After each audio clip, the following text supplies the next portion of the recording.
Are you charging for your time or pricing for the transformation you deliver?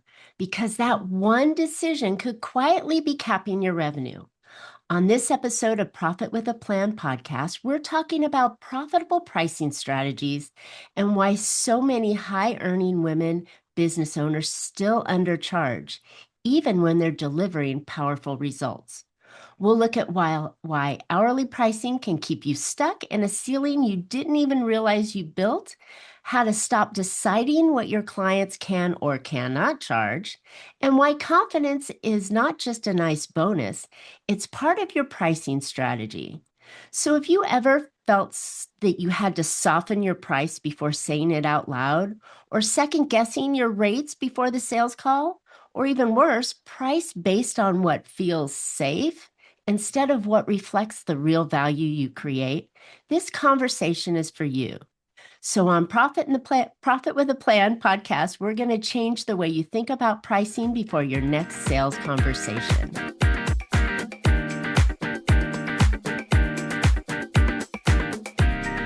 Hey, entrepreneurs, are you working too hard for too little profit?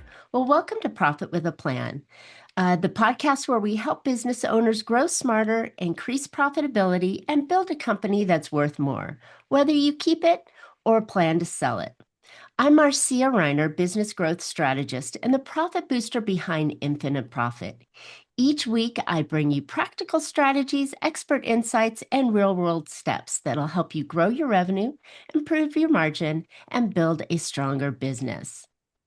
This episode is brought to you by Infinite Profit, where strategy turns into profitable growth. But before we jump in, I have something special for you. If your revenue plateaued or your marketing is just not producing the return it should, go get your free Profit Booster Growth Map. In just a couple of minutes, it helps you identify where to bring in more qualified clients and where profit leaks seem to be costing you money. Go get yours after the show at profitbooster.biz. And by the way, there's no sales call required. Now let's get into today's conversation. My guest today is Audrey Faust. An MBA, is also known as the Manifesting CFO and brings more than 25 years of CFO and accounting experience into the conversation around money, pricing, and business growth. She helps six-figure women, business owners, step into the role of seven-figure CEO by mastering both their numbers and their relationship with money. What makes Audrey's work so unique is that she combines the high-level financial strategy with the transformational tools like EFT tapping and neurocoaching, helping her clients price for the transformation they deliver, not just the hours they work.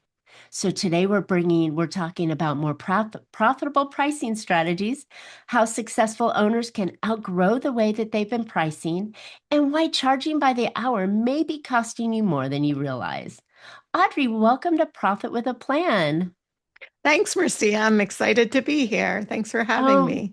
thanks. Me too. I think this is going to be a super interesting conversation. So I'm going to start off with something that I don't normally start off right away with. I normally like to ask how you got into this. But, I had a question about your introduction had a little bit of controversy and or contradictory in the way I was thinking. You talk about high earning women that are still undercharging.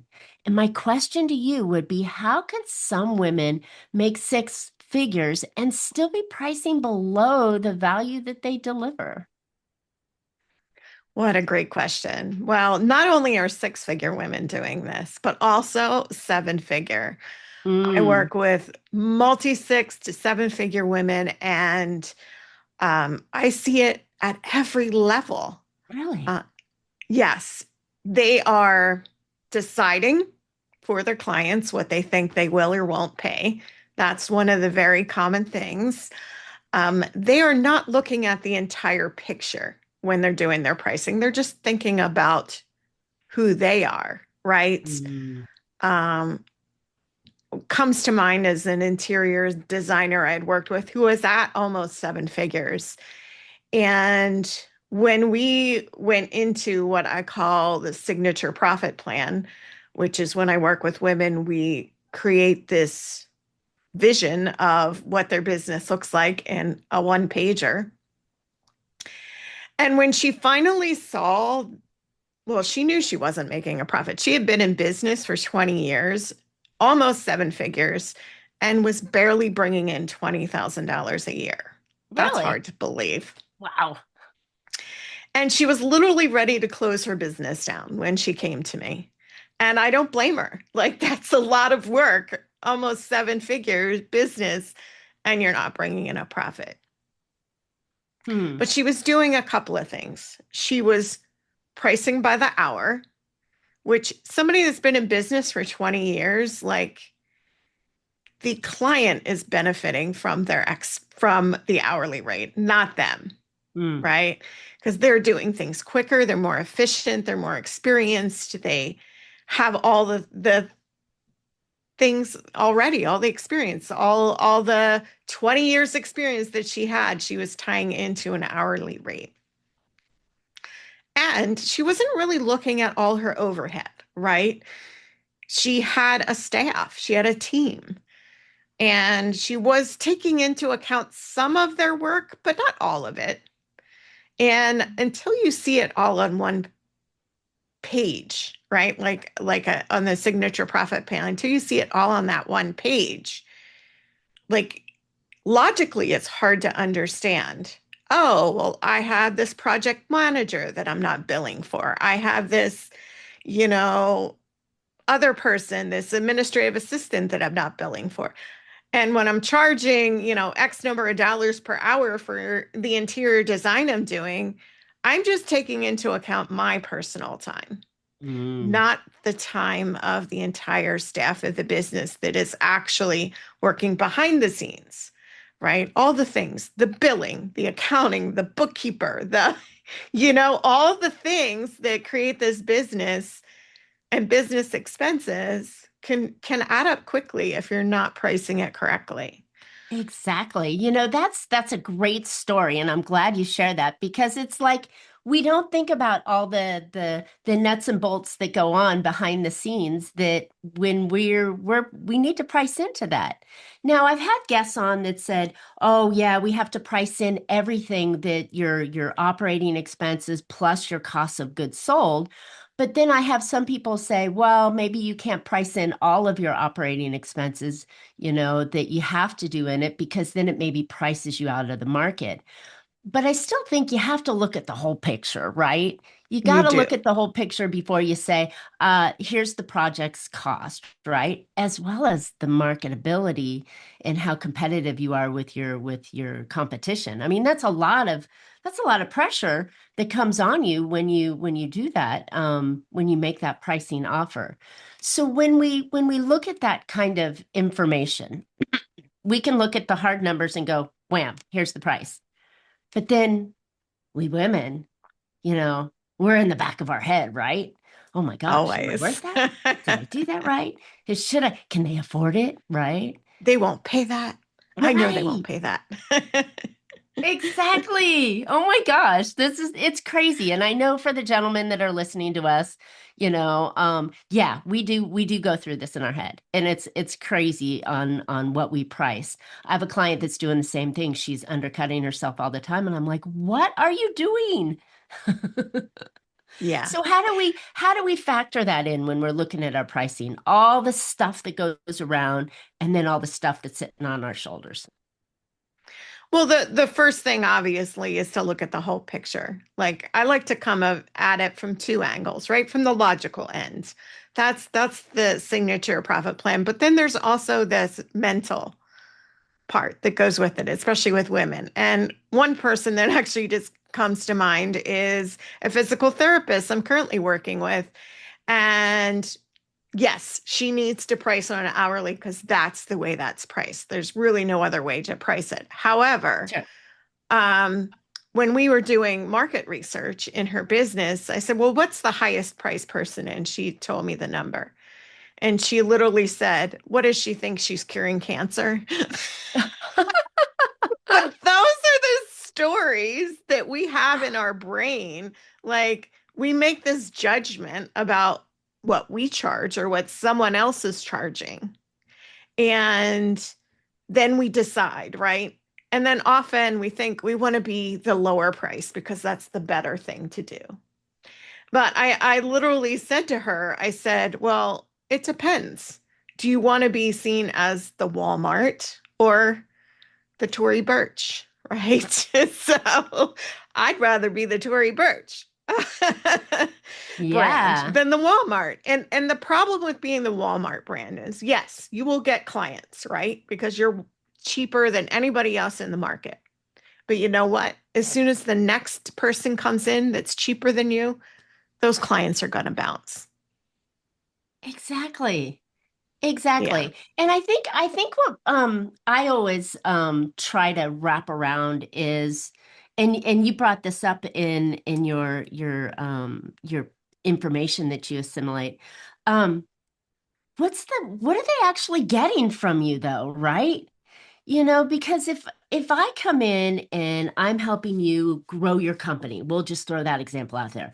I'm helping you grow your company, and we're in 1 year we've doubled the revenue, or we've cut the right. costs, and your profitability is, 50% more. What does that mean to the client? What's the dollar value or the transformation to the client? And I know you talk about this. So how do we price that? Well, I mean, yeah, I mean, look at your results, of course. You want to look at the market, look at your results, and share your results, right? So you and I are in a similar world, right? We get fortunately, we have good ROIs with the people we work with. We get Yeah. to say, I've increased your profit, I've doubled your revenue. The interior designer that mentioned earlier, by the time we got done working together, her revenue almost doubled, 1.7. Her expenses, we shifted her team around. Her expenses only went up about $10,000. And she was ready to shut her business down. But we made a couple Wow. of tweaks. We Yeah. tweaked her. We took now she works with um, new builds. So there's legitimate scope creep. So having a flat rate isn't necessarily good if you can't control the scope creep of the contractors, which she couldn't. So we Right. did a hybrid model, right? So we did this model where the design part, where she was the creation part, that was a flat rate. And then the scope creep stuff, that was an hourly rate that was a monthly amount minimum. And just by making those two changes, a couple team changes that freed some of her time up and only cost her an extra $10,000, she doubled her revenue. See, that's So, fantastic. And I think yeah, I think that today's business owners, they often are so ingrained into the company and so deep, I guess would be the better word, that they can't see the potential changes that could be made without the help of someone like you, right? Where you come in and go, well, have you thought of this? Or what if we did that? right. And then everybody's even happier. The revenue goes up. The owner gets some of the stuff that they shouldn't be doing off of their plate, right? And then they're Right. like, oh, this is actually the way I thought it would feel, right? When I got into business, rather than going, I am so done, I'm ready to close. Yeah. Yeah, and she was. I Yeah. mean, she literally came to me ready to close because she wasn't profitable and I didn't blame her. So, Yeah. like that's exactly right. I mean, that was a huge transformation. How do you price for that? I don't know. Like, I probably did not charge her enough for the price. The way I look at it now. But Well, yeah. So I look at the side of adding that factor in. Well, gee, if I'm going to increase your revenue in her case by $700,000, right? mhm, And minus the $10,000 add on for the additional labor, but you basically gave her $700,000 from working with you. How let's kind of drill into that. If a company is doing something that's maybe not results revenue driven, but say, okay, they're a criminal defense attorney, right? I'm saving your life. What is that life worth to you?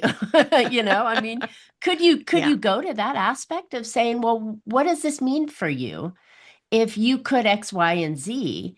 And what is, I mean, we have to value that, right? In the pricing that we're presenting to the client. Hey, quick pause here. If you've ever wondered what your next smartest move should be to grow your business, well, I've built something for you. It's called the Profit Booster Growth Map.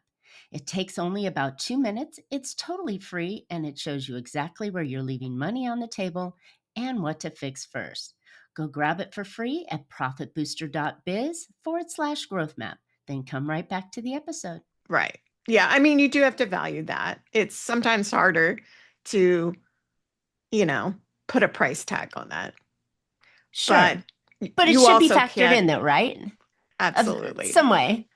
Maybe not dollar for some way. dollar, But if I'm giving you 700,000 in revenue and I'm charging you $20,000, there's kind of a no-brainer there. But where could I go where I could charge more? And or where do you think that pressure point would be? And I think that's the thing in business that is often overlooked is they're not factoring that in. They're really They're not. They not. are back to looking at, well, this is the hourly rate that goes in my industry, so that's what I'm going to charge. Yeah.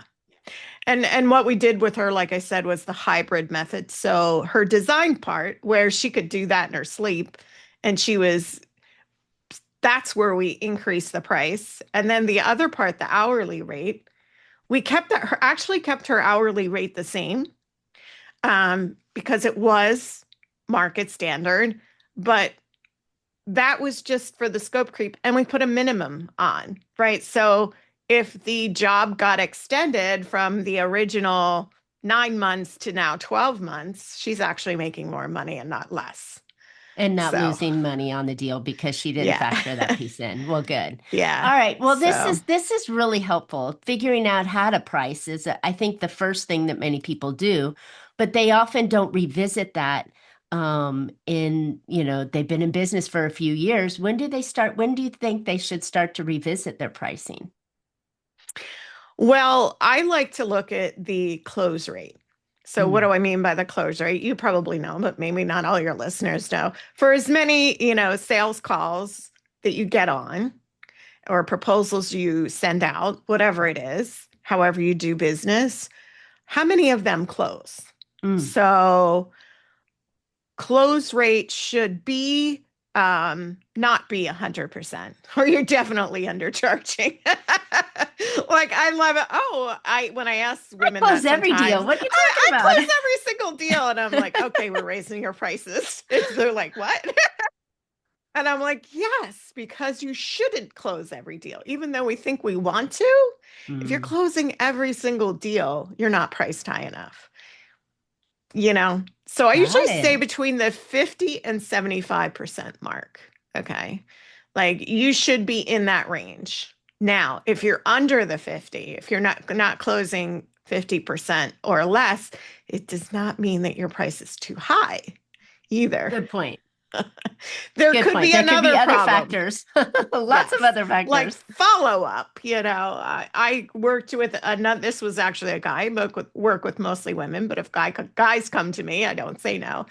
And this guy, it was another interior designer, and he would send out a proposal and never follow up. Never. Just boop, goes out in the abyss.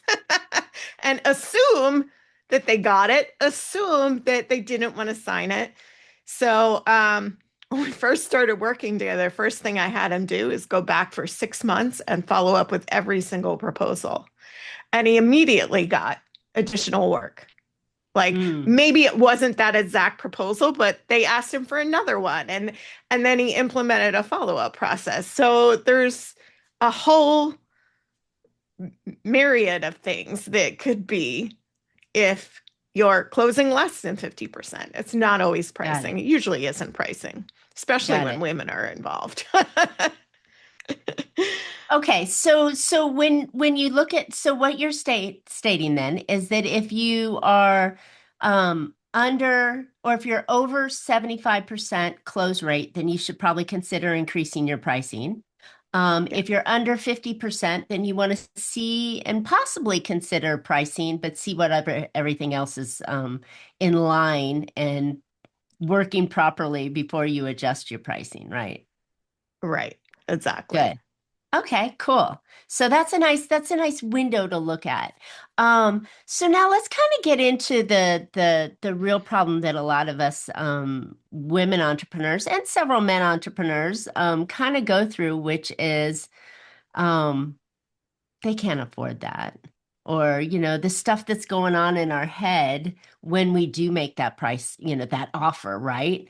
Because I think that, I'll come in and I'll go, okay, here's what I think and here's based on all the problems. But then, yeah, I get in my head and I go, wow, I don't know if they're gonna, I don't know if they're gonna be able to, I don't think they're gonna accept that, right? I've already made that kind of decision for them. How do I stop doing that? Well, the problem with that too is if you're speaking with them and you bring that price to them anyway, your confidence is going to come Oh, through okay. in your voice, in your posture, in how you deliver that.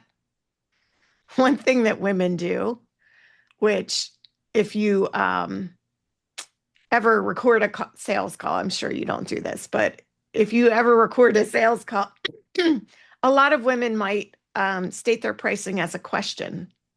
So, like, $7,000? See how my voice went up? Like, is that okay? And That's funny. that's immediately going to be transferred over to the other side. And they're going to be like, well, if she doesn't believe in that pricing, why should I?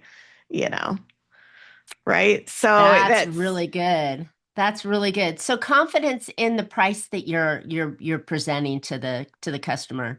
I think that's a strong skill to have, right? And when we're getting into that confidence, right? Even in the word putting it with a question mark at the end, I like to write proposals before I even share anything. And sometimes, like, I may even notice, oh, I may say it matter of factly, but then I hear myself and I'm maybe saying it too fast, right? Because I'm trying to just get it out there. yes. Get it out. That's Get it another out. challenge I Word see there. vomit. Right. So it's going to be this and this and this and this and Yeah. that. And the It's problem crazy. with that is your clients can't process it, right? If you're talking too fast. Your clients can't process it. You're uncomfortable in giving a price, right? And then they're feeling that uncomfortableness. Like anything that you feel, they're going to feel on the other end. Okay. So it's, especially if you're doing it via Zoom, right?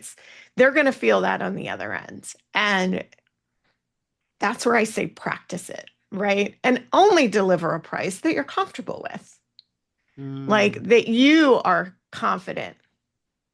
And another trick I'd like to share with you and your audience is what I call like creating a confidence card. So that's what I need. before before you deliver that price or the sales call or get on the call, have a list of why you're so amazing. All the ROIs you've gotten people, all the, all the amazing things that make you up of who you are, what you've done, your experience, your education, all of that. Okay.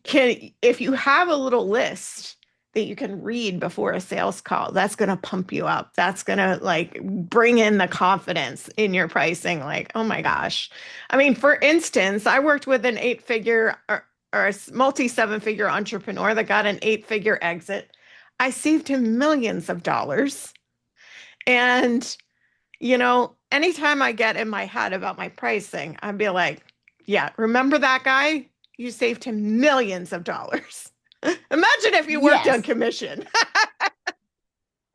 exactly, right? right? So, Wow. so like That's good. things So like you're not that. going to read that confidence card to the customer. You're going to read it No, to yourself so before that you get on you the can call. like pump up your energy and do that. And it's Yeah. so funny. I'm sorry to you salespeople out there that are going, what the heck are they talking about? Just say the number, right? There's a Yeah. significant percentage of people out there that feel really icky when they go to present their offer, right? They're Yes. fantastic at what they do. The results are amazing, but they just have in their head this ickiness that goes, I gotta say something, right? And it's so sorry to you salespeople out there that are going, "Ugh, I could have nailed that. I would have doubled my price if I'm I got jealous of that the $1 million." salespeople. The what? I'm jealous of those salespeople. Let me tell you what, because most of us get into business, and not only do they not teach you the financial part, that I help people with, they don't teach you, you don't know sales. You're good at something, and you want to deliver that to somebody.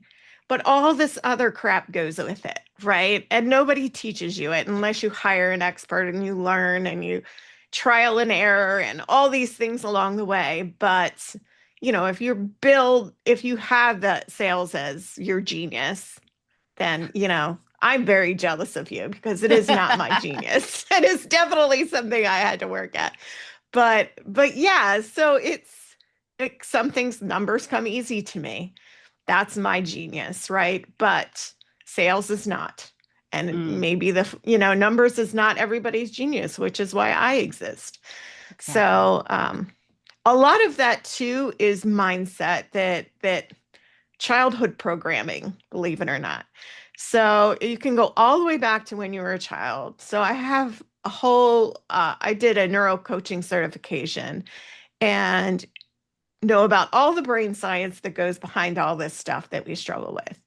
And part of it is maybe we heard rich people are mean, greedy, selfish, right? Those things. Making money is hard. Those are rich people and enter in your negative, or making money is hard are the two number one programming in our subconscious that we get when we're younger that make all this stuff so much harder.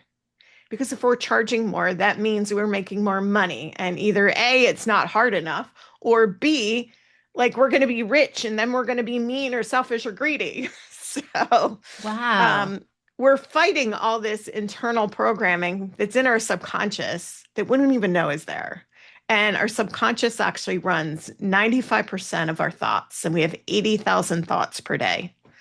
Isn't that crazy? And I and know. and we just think, okay, I'm gonna think it through and logically do it when it has nothing to do with logic. It has something to do when we were 7, right? Yeah. Yeah.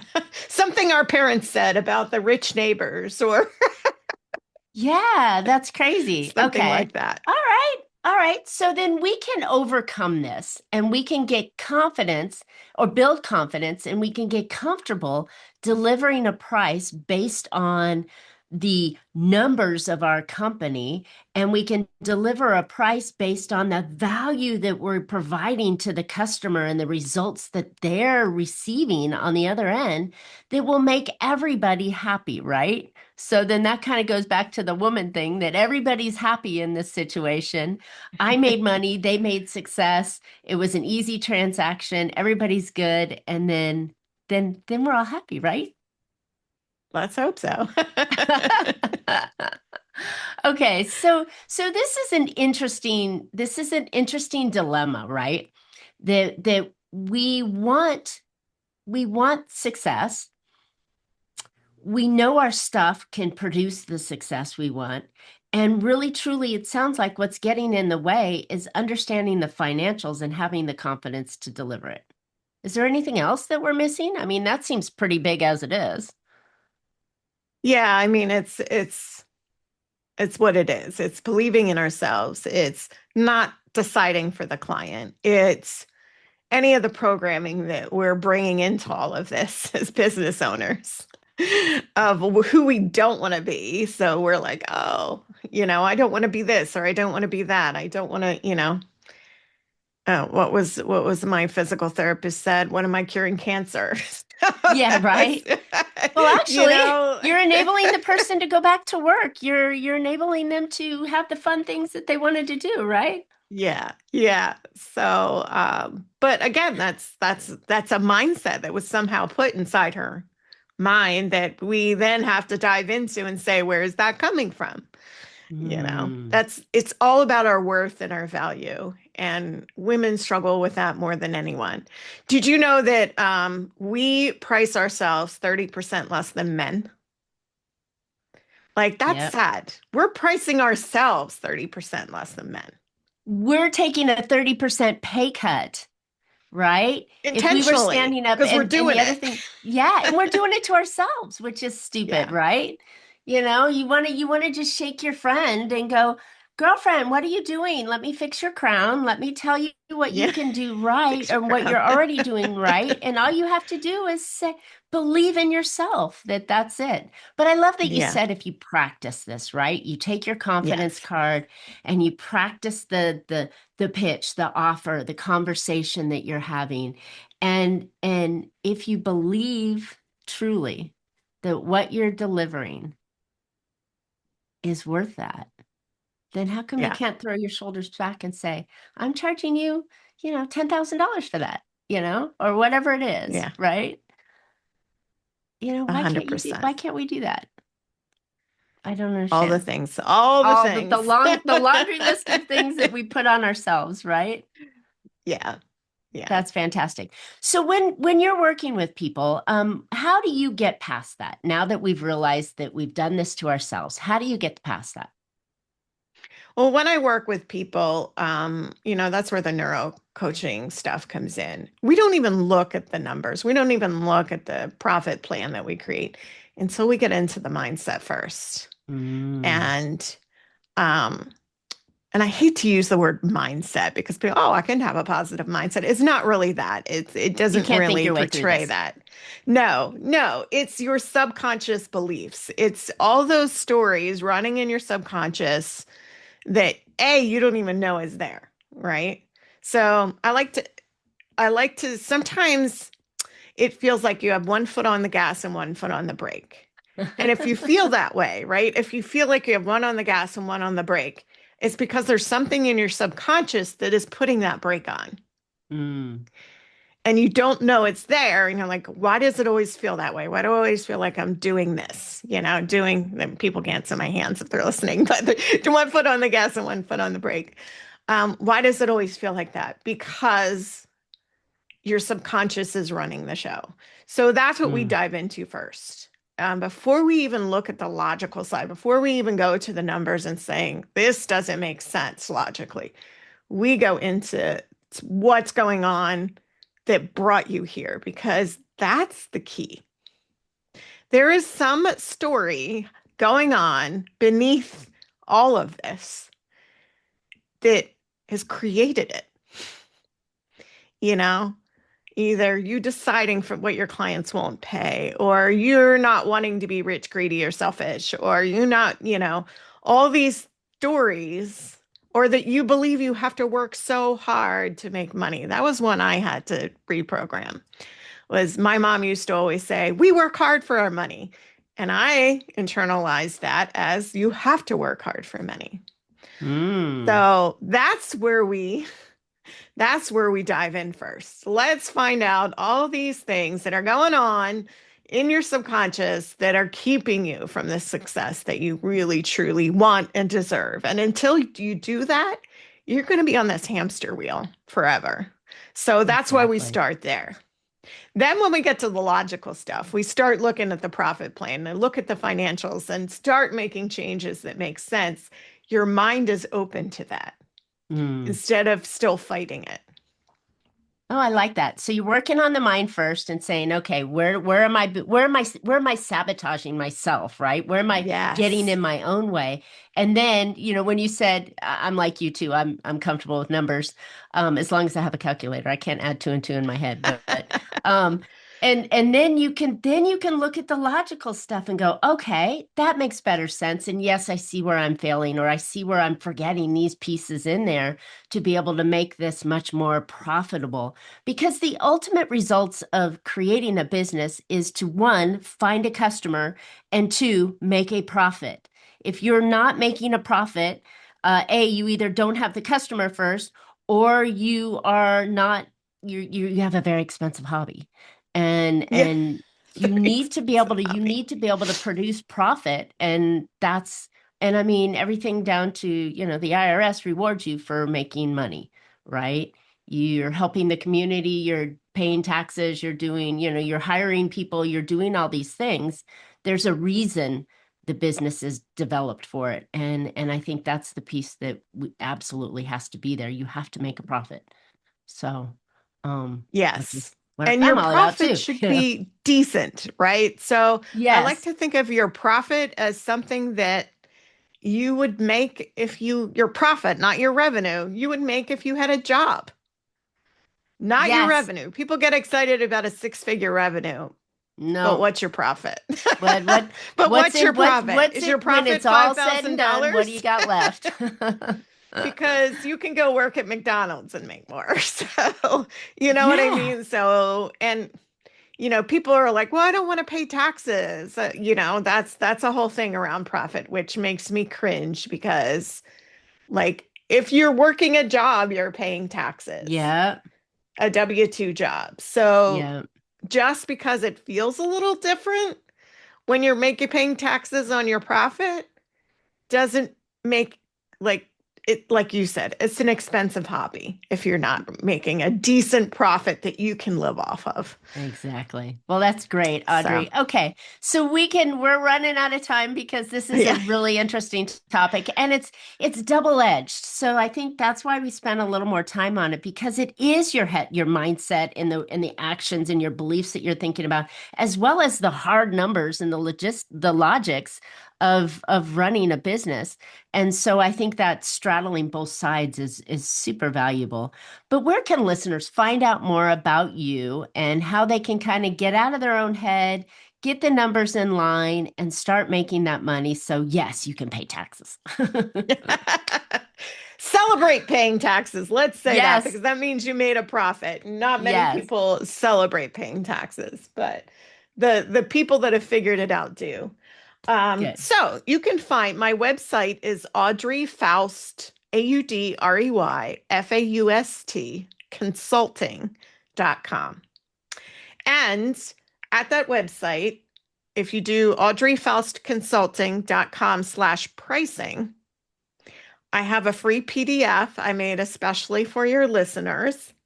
Um, Pricing secrets from an expert CFO. So we talked about a few of them here, but this is a PDF. It's not huge. It's like 4 or 5 pages long.